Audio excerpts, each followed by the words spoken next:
Assalamualaikum warahmatullahi wabarakatuh.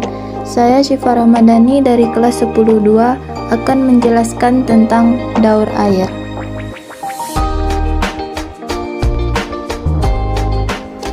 Daur air atau dikenal juga dengan siklus air, yaitu menggambarkan pergerakan molekul air dari atmosfer ke bumi dan sebaliknya, yang tidak pernah berhenti sehingga membentuk rangkaian melingkar perjalanan molekul air di bumi yang disebut siklus. Daur air memiliki 4 tahap yang berbeda, yaitu evaporasi, kondensasi, presipitasi, dan infiltrasi. Daur air atau siklus air mempunyai 3 jenis siklus yang dikenal dengan siklus air pendek, siklus air sedang, dan siklus air panjang. Tahapan daur air. Evaporasi. Tahap evaporasi adalah proses di mana air yang ada di laut, rawa, sungai, dan lainnya menguap karena adanya pemanasan dari sinar matahari. Dalam hal ini, air diubah menjadi uap air atau gas sehingga bisa naik ke atmosfer. Kondensasi. Tahap kondensasi merupakan proses berubahnya uap air di atmosfer menjadi partikel es yang sangat kecil di suhu yang rendah. Partikel es tersebut saling mendekat satu sama lain sehingga akan menggumpal sebagai awan. Presipitasi. Tahap presipitasi adalah tahap mencairnya awan akibat pengaruh suhu udara yang tinggi. Presipitasi merupakan proses akhir dari serangkaian tahapan yang menyebabkan jatuhnya hujan. Infiltrasi. Tahap infiltrasi adalah proses peresapan air ke dalam tanah. Ketika air hujan menyentuh permukaan tanah, sebagian atau seluruh air hujan masuk ke dalam tanah melalui pori-pori permukaan tanah.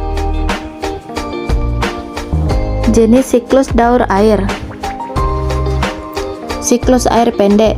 Siklus air pendek mengalami evaporasi pada air laut, sungai, danau yang disebabkan oleh energi matahari. Uap tersebut kemudian mengalami kondensasi hingga terbentuknya awan. Lalu awan akan menjalani proses presipitasi atau air hujan. Siklus air sedang. Siklus air sedang sama halnya dengan siklus air pendek, terjadi ketika penguapan pada air laut. Bedanya, uap air akan terbawa oleh angin menuju daratan. Pada ketinggian tertentu, uap air mengalami kondensasi menjadi awan. Awan kemudian menjadi hujan yang jatuh di daratan dan meresap ke dalam tanah. Siklus air panjang. Siklus ini memiliki proses yang paling panjang, dikarenakan air yang turun bukan dalam bentuk hujan biasa, tetapi dalam bentuk hujan es atau membentuk salju. Siklus panjang diawali air laut yang menguap. Uap air mengalami kondensasi hingga menjadi awan.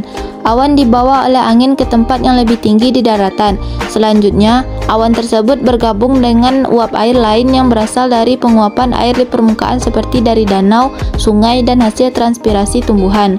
Gabungan awan dan uap air tersebut akan jatuh sebagai hujan. Karena dipengaruhi ketinggian tempat, uap air mengenai lapisan udara dingin. Udara dingin tersebut mengubah uap air menjadi salju, sehingga terjadilah hujan salju atau es di pegunungan tinggi. Baiklah, hanya itu yang dapat saya jelaskan pada kesempatan kali ini. Assalamualaikum warahmatullahi wabarakatuh.